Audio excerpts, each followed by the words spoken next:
Howdy and welcome to the show. Cooper's Code focuses on legal issues and notable practitioners, distilling wisdom so we all achieve the best results for our clients. I'm Miles Cooper. Thank you for joining us for part 2 of Krista Mitzel. If you have not had a chance to listen to episode 1, last week's episode, I highly recommend it. We touch on some wonderful things, wonderful learnings. And as an employment lawyer, she hits on some topics that whether you are an employee or a small business owner, are wonderful things to know about. So thanks for joining. I hope you enjoy the show. I want to talk a little bit about how you structured, and by structured, I mean proactively in a disciplined and thoughtful manner, built your firm. And I understand there's a program out there called the Entrepreneurial Operating System, EOS for short. And my understanding is you did use some of those tools in terms of steps that you took to holistically approach how you built the business. Yes. Can you go into that a little bit? Sure. I think there became a point in time when maybe we had six employees or so, and we weren't just working on our kitchen table anymore. We really needed to have more policies and procedures. And we were a little bit in that cobbler shoes situation, We started out as an employment law firm and expanded, but we didn't have an employee handbook for a really long time. I hate to admit it. So it really came down to how do we tighten up certain processes? And I am a thinker and I have a lot of ideas. So I would show up after a conference I'd been to and be really excited and tell my team, we have to do blah, blah, blah, blah, blah, blah. And they'd be like, whoa, And so I had to really learn how to slow down and prioritize and think about what we needed to do. So the EOS system and the book on traction and these other processes, whatever operational structure you use as a company, it's just a tool to build a muscle around discipline and around organization and prioritizing tasks. And there's always things that can be improved in any business. And so we started by the hiring process. How are we going to do that? What needs to happen? We wrote it down. We created a routine around it. Everyone knew how it was going to work. And then we started using it. It was like, okay, great. We've done that. Now we need to tighten up how we collect from clients, right? So we looked at all of our finance processes. How do we send out invoices? Is that the smartest way? Are we using the technology we have to the best of its ability? So again, every quarter we would come up with a project that we were focusing on. And suddenly a few years later, wow, we have a lot of good metrics. We know how people are succeeding. We're collecting. Our collections are up, Our communication's better. The team's on this great social schedule where we have our holiday party and then we go on something in the summer and we meet once a week. And so I think that all of that just helps you stay on the same page, be very goal oriented in where you want your business to go. And then everyone on your team's on the same page. So you can all be rowing the boat or whatever analogy you like to use in the same direction, Rowing works for me. So it definitely, even though it was organic, we definitely had to build that foundation. And I tell my clients that you got to build the foundation for where you're going to go, because if you don't start out doing things right, it's really hard to build that 10, 20, 30-story building, whatever you're trying to do. From a granularity perspective, and I bring this up because we've been in process land for the last 2.5 years, I think. And by process land, I mean we've got a strong oral history tradition of processes, and we've been trying to document them. And we've done a good job. We started out with, Word docs and PDFs and recognize that they're hard to find, they're static, they're hard to comment on.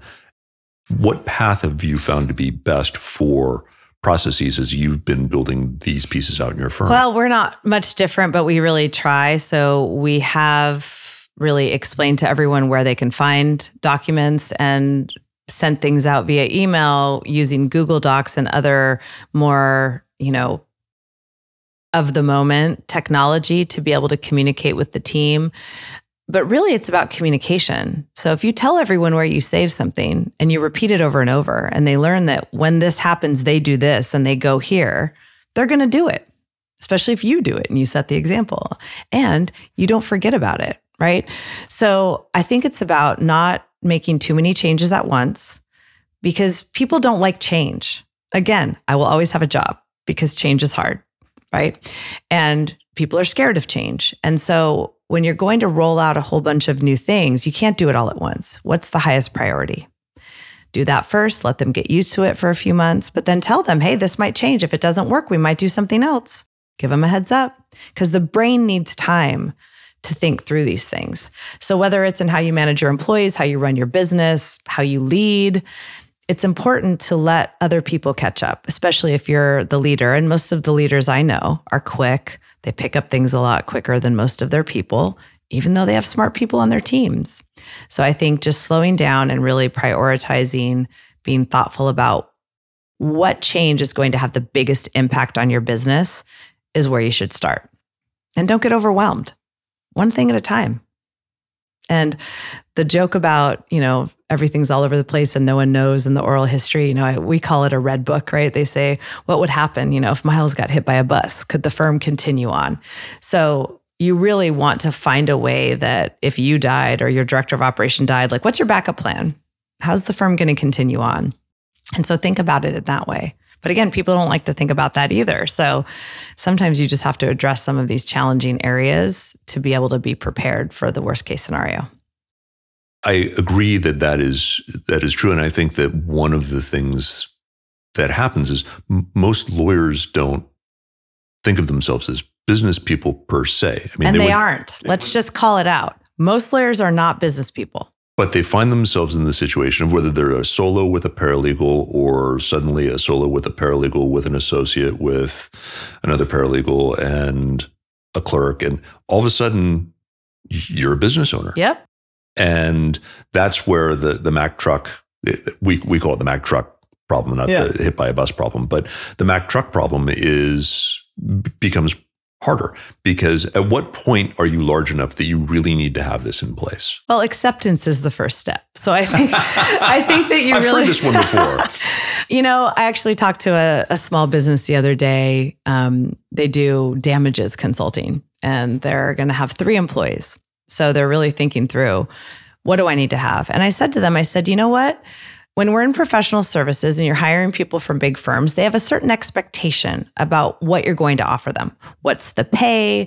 What kind of new hire documents will they receive? Is there a 401k? Do you have medical benefits, right? There are certain things you have to think about just because we're in an industry where it's the norm. Now, does that mean you have to do everything? A lot of people don't know this, but you aren't required to have an employee handbook. You have to follow the laws you're required to, but you don't have to have a handbook. A handbook just makes it easier, right? Everyone's on the same page. But if you're at 3 employees and you're going to hire them and you don't really want to spend that, whatever it is to put together an employee handbook, maybe you just have your lawyer put together a really good offer letter, confidentiality, non-disclosure agreement, arbitration agreement, and do a little basic training. And then you wait till you're at 6, 7, 8 employees to do the handbook or the next steps. So it really is about who you are as a leader, because again, my super conservative business owners who don't want any risk, they will spend the money on a handbook upfront, even with 1 employee. But the people that are like, I don't know, maybe at 20 employees, I'll put money into that. So it really comes down to your risk tolerance, but also think about hiring and retention. How do you come across to a new hire? And smaller firms, let's be honest, we have to be appealing to people, because not everybody wants to go work at a small firm when they've come from big firms expecting big firm amenities, right? So sometimes when you present yourself in a very professional way, when you have a really seamless onboarding process, training, they get a laptop, they get a screen at home, they get this, that, and the other. Wow, this is really only a 5-person firm, but they're doing things right. I'm happy I made that choice, right? Then they tell their friends, and then it's easier for you to hire your next person. So part of it's about image and reputation and being consistent with who you are as a company and who you want to be. But then that goes back to, where do you put your resources, right? And so I do think putting more resources around people is the first place to think. Switching gears a little bit, I know we talked about past expectations and present expectations in terms of work and life. You have kids. I do, yes. How old are your kids now? 9 and 11. I have 2 boys. How do you find that balance between being the best parent that you can be and also running an effective firm? Well, I think there is a level of, I know we've joked about acceptance, but I think you do have to accept that you can't be all the things at all the time, and that's okay. And so for me, having the flexibility of my own firm, because, at various points in my career, I've thought about, do I want to go in-house? Do I want to go back to a big firm? And I always come back to the no answer because of the flexibility the firm gives me. I like being able to leave early one day and go to my kid's soccer game if I want to. And if I don't, I don't. And so as a parent, I think you, number one, have to acknowledge what you are capable of as a human being. Some human beings can do one human being's job, and some human beings can do 3 or 4 human beings' job. I am lucky in the sense that I'm a high-functioning person, so I can get a lot of stuff done, but I still need help. And so, I had a nanny when the boys were younger, which was very helpful to allow me to work. But I was always there in the morning and always there at night, and, had that kind of balance. And now I have an au pair that lives with me. And so they love their bro pair, When they got divorced, they have a great relationship with their dad. They see him a lot, but they live with me most of the time. And so having, a male figure in the house is great. They go play sports with him. They do that.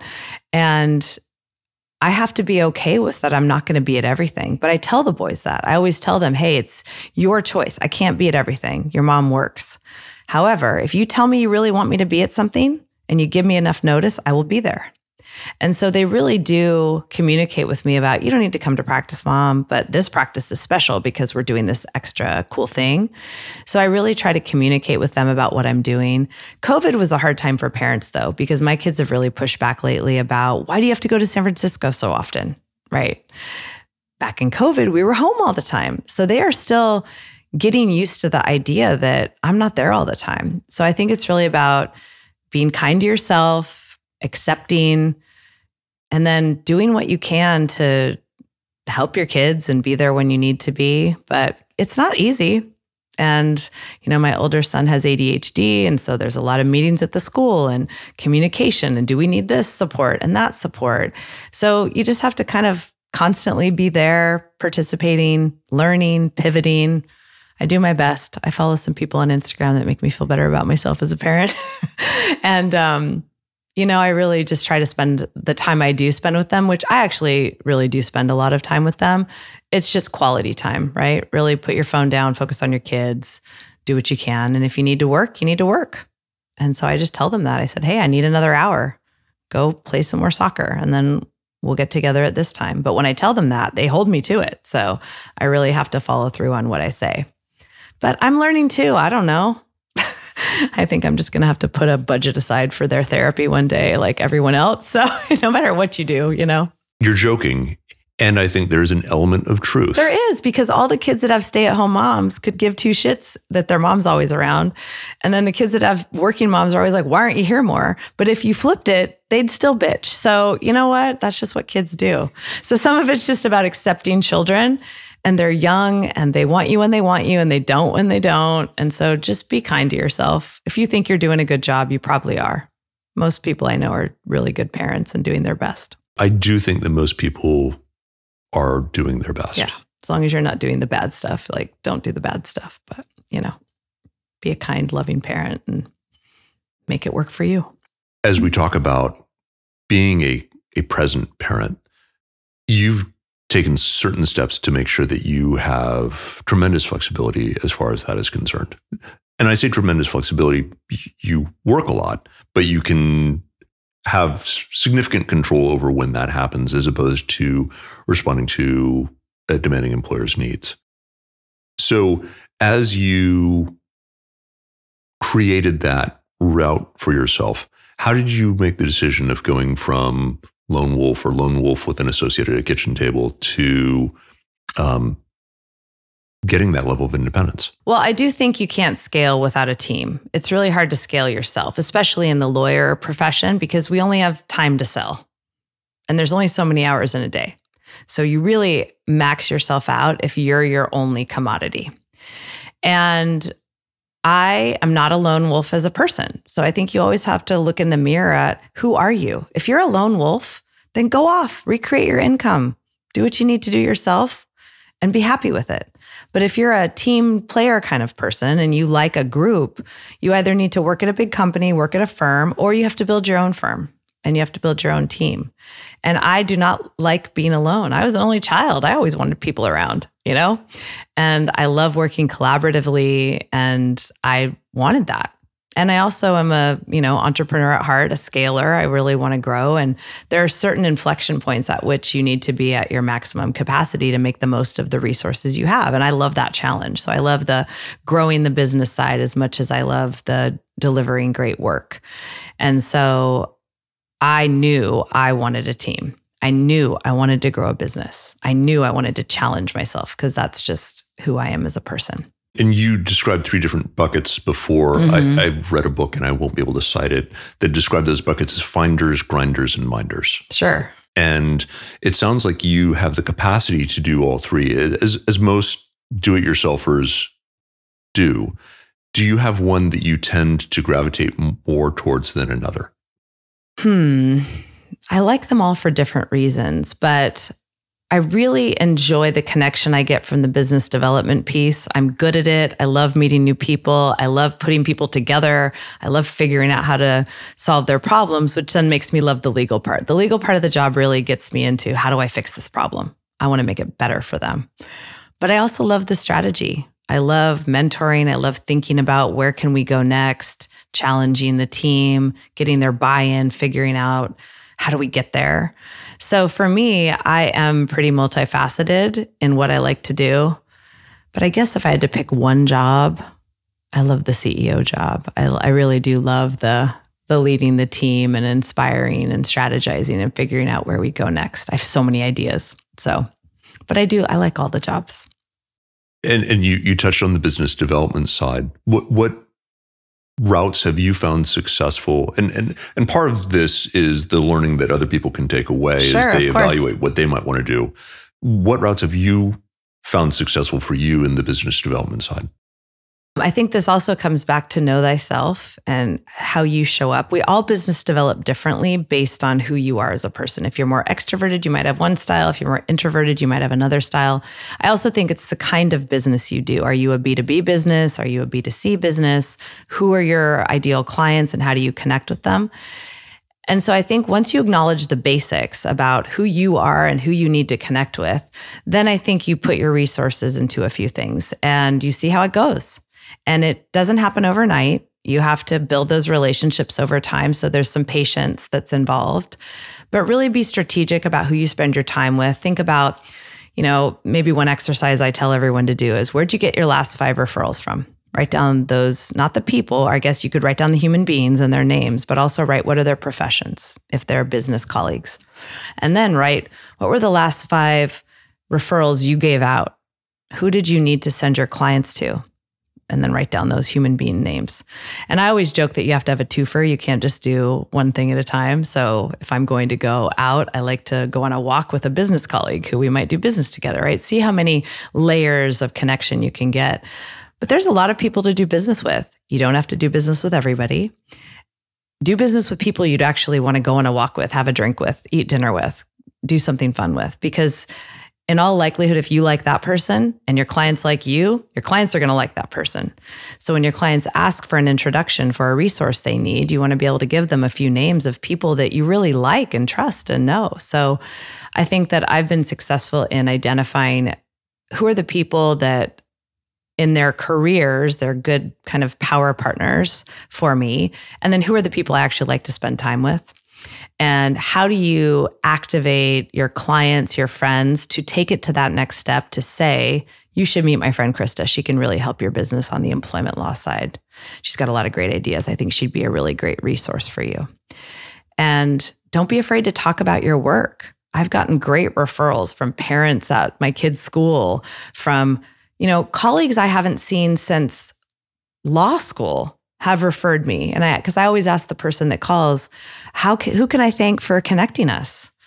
And I'll hear these names and be like, oh my gosh, I haven't heard from that person. So remember, never burn a bridge. You never know how it's going to come back to you. And if you have that philosophy and you kind of move through the world in kindness and in openness and in creating connections, it's going to come back. So I really just think that there's no reason to be negative. There's no reason to burn a bridge, let other people do that. because I've gotten so many wonderful connections and referrals, and generally people want to help you. Just like anytime any law student from USF or undergrad from Berkeley writes me on LinkedIn out of the blue and says, hey, would you be willing to chat with me about my career path? I've never said no, not once. I'll give them 15 minutes, maybe even 30 if they're super interesting. But I think that we underestimate how much other people want to help us. And so by surrounding yourself with the right people, keep the fountains around, get rid of the drains, get rid of the bad energy. As I go into this next phase of my life, I want to enjoy my work extra, right? I want to enjoy the people I'm working with. I really want to focus on what I want to focus on. And I don't want to feel yucky anymore. So get rid of the bad clients that stress you out. Get rid of the dead weight people or friends that are holding you back, just live in a place of joy. And that translates to business development too. As we talk about business development, and as a lawyer on a billing side, you really only have your time to sell as a commodity. And I point that piece out because I would say, and that's in my business. I know in contingency fee businesses, it's not the same. There are some lone wolves out there who can do very well with a contingent side business. 100%. But if you are doing the business development, and it's evident just from the way you engage, just how dynamic you are. Oh, thank you. Well, I can't be the first person who said that. One of the challenges, I think, that lawyers who are on the business development side or who are the face of, I am sometimes the face of Coopers. Mm-hmm. I've had situations where we have had somebody come in, we've matched them with a wonderful prosecuting attorney. And on occasion, if the handoff hasn't been done quite right, you get a little bit of but I came to you because of Miles. How do you handle the pass off from the business development side of, I've read about Krista, I've listened to Krista, I've seen her speak, but now I'm working with somebody else? Well, I think that if you fashion your brand in the right way, it can work.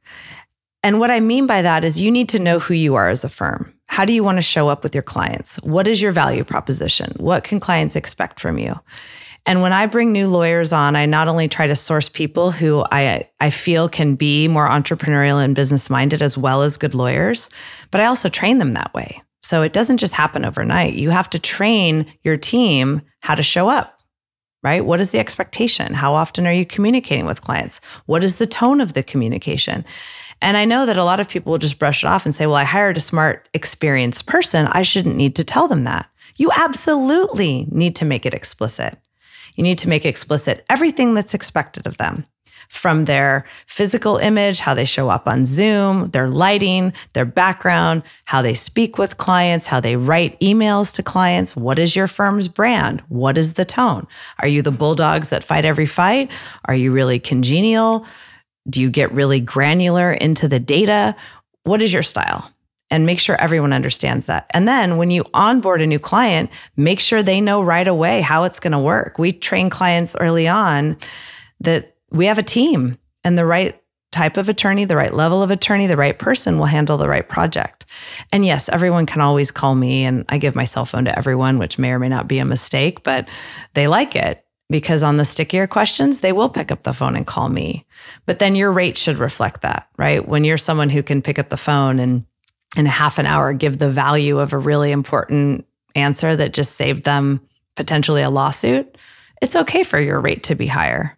And then when someone's updating a handbook or doing a more, day-to-day type of question, that the rate should reflect that as well. So with corporate clients, when you explain that to them, they're fine usually. I can imagine in the more B2C world where you have an individual that's very, emotional about their situation, they might be more wedded to one person than the other. But then you could also say something like, hey, if you want me, it's a higher fee or a higher cost. So some of it's all about accepting your worth and making a choice that the client that says they don't want you, they're not your client, right? You're a team. You have to have a team to scale. Thank you for touching on that, because I think as people scale, that is one of the things that sometimes gets overlooked. I know when I was going from it being just primarily me running a case to having other people involved, that was a misstep until I realized that I needed to make sure that I propped my prosecuting attorney up and didn't eclipse them in terms of taking all the oxygen out of the room. Well, and you have to hire good people. And you have to delegate. And that's really hard for a lot of lawyers, because I have a lot of lawyer friends and they're very smart and they're very arrogant and they think they could do it better. And I bet they could. But guess what? Just because you're A+ or you think you are, your colleague might be A-. And A- is really good because most lawyers are like D. So if you can show up at like a B- and above, you're already doing better than a majority of lawyers out there. So think about that in your background and your pedigree, and have confidence in you and your team. But it does require a leap of faith, right? Hiring good people, trusting they're going to do good work, letting go. And that's another, quality of a good leader. We've talked a lot about leaders. We've talked a lot about qualities. Are there other things that we should touch on? Well, I think that as I jokingly have been telling friends lately, I want to push for, 10 to 15 more years, and then I want to enjoy my life. But I also want to enjoy my life now, because life's short. And I don't know about you, but I'm in my mid-40s, and a lot of people have been having medical issues, deaths, things are happening. So life is not guaranteed. So I'm one of those people that I want to enjoy my life while I can still hike the mountain, as opposed to, when I'm 60 something and my hip's gone out, I'm not going to be able to do it. So I want to be able to live my life the next 10, 15 years where I'm spending time with my family and my kids. I'm doing good work. I'm traveling. I'm enjoying my life. And I think it's important to acknowledge that and be okay with it. And I just think we should be more open about who we are as people and what kind of life we want to live. And people will be drawn to you, the right people, the right clients, the right team. So surround yourself with good people, really focus on your own happiness, because, happy people are happy people and they attract happy people, and they're interesting dinner party guests. And I always joke to my kids, I'm like, I want you to be really good, interesting dinner party guests. And I also don't want you to die first in the zombie apocalypse. So you need to have some life skills. So just some of these things are just about, being who you are, being true to who you are, bringing joy, less stress. And again, I'm working on these things too. But I think that, finding ways to spend time on the right things as opposed to the wrong things is really important. And you have to decide what those are for you. You have hit on, and people who listen to this have heard me reference this more than once, the Stoic concept of memento mori, which is remember death. That, I could be dead before this hits the air, right? And if you live your life with the recognition that you or a loved one may not be around, and that you should be doing what brings you joy and what has importance, not maybe sometime 5 years, 10 years, 20 years from now, but in the moment. Exactly. And I do think that lawyers, people don't usually come to us in times of happiness. They come to us in times of stress. So one interesting pivot that I've made in my thinking around that is, instead of being a sponge, try to be a funnel. Try not to take on all your client stress. Try to know that the problem usually happened before they came to you, and you're doing your best to try to help them. And that's good. That's good enough. And, I know a lot of lawyers will stress if they can't turn a situation around or they don't get a certain result when they did an amazing job for their client. So some of it, I think, is framing. And I do think that, successful people are hard on ourselves, and that's why we've become successful, right? So we keep pushing and pushing. And if that's what you're into, then do it. Enjoy it, accept it, love it. But if that's not what you want to be doing with your life, then find a way to enjoy your career, work in the way you want to work. And it's okay to break some of the rules. And I think that's what we're starting to learn nowadays. There used to be a lot of rules back in the day. To be successful, it has to look like this. And I just don't think that's the case anymore.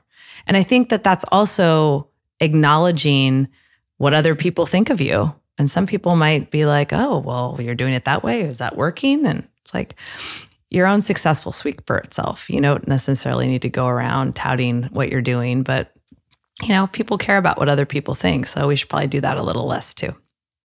I love that concept of thinking about being a funnel instead of a sponge. And you have talked about the stress that clients bring to us. Do you have ways of de-stressing that you prefer? Well, for me, I do have a lot of things I have to get through in a day. And so I know a lot of people who aren't morning people will hate this, but I get up really early. What time? I usually get up between 5:30 and 6. I make my coffee, I exercise, and I take some time to kind of sit at peace with myself, especially if I've had a really hard day the night before, I didn't sleep well. I need to, it's that silly concept of put your oxygen mask on first, but it's true. And people say it for a reason. So if I'm not at tip-top shape, so many people rely on me, that if I go down, like my ecosystem will go down. So I really try to do that in the morning, get it out of the way. And then I try to be really smart about how I work. So this was a really hard one for me. Took 10, 15 years of practice.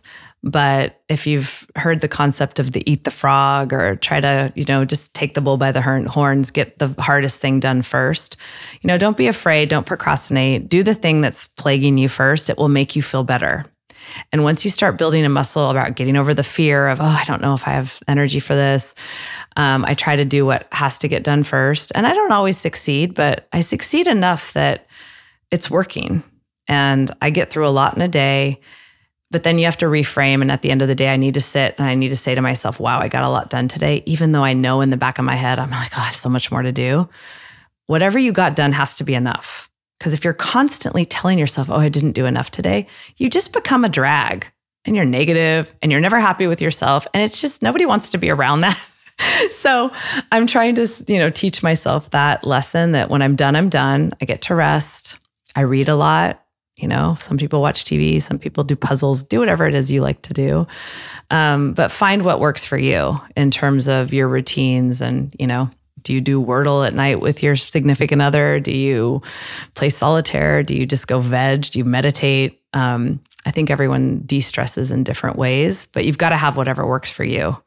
And I'm constantly trying new things for myself. So when you pick reading as one of those things, are you reading about the things that you do, like building your business, or are you reading for just sheer pleasure so that you are parking for a while? I always have like 3 different books going. So I tend to usually have some sort of literary fiction going, a business book and or an autobiography, and then something light and trashy. And on a friend's recommendation recently, I started reading these fairy books, the fantasy, and I was like, I'm not into fantasy. And she swore they were the best things ever. And now I'm addicted. So I wooed the day she told me about these books, but it is very escapist. So when you've had a stressful day and you get into a good book or a good show or something that can let you sort of let your mind wander, I sleep better. And I really think about that. And, I've had to really think about, drinking less. I'm not that big of a drinker, but, I don't sleep well when I have too much to drink. And when I was super stressed, I used to, have too many glasses of wine. So I'm trying to eat better, sleep better, think better. But whatever distraction works, I think, do it. But yes, I love books. I'm a big book nerd. And I'm going to circle back to it so that we're not speaking in code. The reference to eating the frog is from a wonderful book, and I'll put a link in the show notes. The concept is, in essence, do the hardest thing first. The thing you're dreading the most, the thing that has to get done first, you have to do it first. There's a few other theories too, so every night before I go to bed, I look at my calendar for the next day, and I have a to-do list I look at as well. And I figure out what is the thing that has to get done first tomorrow. Because if I've done those top 3 things, I've had a successful day. Now, if I get 4, 5, 6, 7, 8 done too, woo! But if I did 1, 2, 3, it's a good day. And being prepared, knowing your schedule, sending those follow-ups. So, hey, are we still on for tomorrow? Those things, kind of routinizing certain things, have helped me. In my personal life, I'm at my haircut. I get my haircut done. I've been working the whole time. I make that appointment for the next time. So I think people don't do a lot of things that actually add stress to their lives. So I think that on my personal grooming side, I just made it like routine. Every time I finish an appointment, I make the next one. with my, friend groups, if I really want to see people, you got to make it a plan or it doesn't happen, right? If you want to go on vacation, put something on the calendar so you have something to look forward to. My team, we have a joke. We have to talk in February about our summer plans because we can't have everybody be out at the same time. So we all plan our summer and everyone puts their vacation on the calendar. But guess what? It also gets people taking vacation, and that sets a good cultural message as well. So I think that, the eating the frogs, kind of the granular way of doing that. Every day you feel like, okay, I got stuff done. And this was the most important thing for me to do. And then you move the things up. The next day, there's your list, right? So 1, 2, 3 got done today. 4, 5, 6 become 1, 2, 3. And you just keep working through it. Because again, when you're busy people, you're running a busy firm, a company, whatever it may be, there's so much to do that you have to kind of give yourself a way to win. And I do like a checkbox. I like checking off lists and getting stuff done. So, and I make checklists for all areas of my life, work, projects, business development, kids, home stuff, home projects. So it's kind of a little hobby, a very dorky hobby, but no. And there are a wide variety of books that I reference and love. The Checklist Manifesto is another one if you haven't come across. But he talks about, checklists are the ways that you are able to get through lots of things in very simple ways. Well, and it allows you to organize yourself. And if you do have a tendency to get off task, I do believe in that whole brain elasticity, retraining your brain science that's out there, that if you want to, you can retrain your brain to think differently. And I think that's just really interesting. So if checklists work for your brain, do them, right? Whatever works for your style, do it. Well, it's good to have found an area where you have job security. And it's really neat to see how passionate you are about an area that some people I think would consider to be very high conflict. Yeah. Well, thank you. I really do love what I do. Well, thank you for spending time with us today, Krista. Yes, thanks for having me. And thank you for listening today. Please email us at podcast@coopers.law with questions, comments, feedback, and suggestions on how you handle employment matters. Like what you heard? Share us with a colleague and leave us a 5-star review on your podcast platform of choice. To all of you doing justice out there, happy hunting.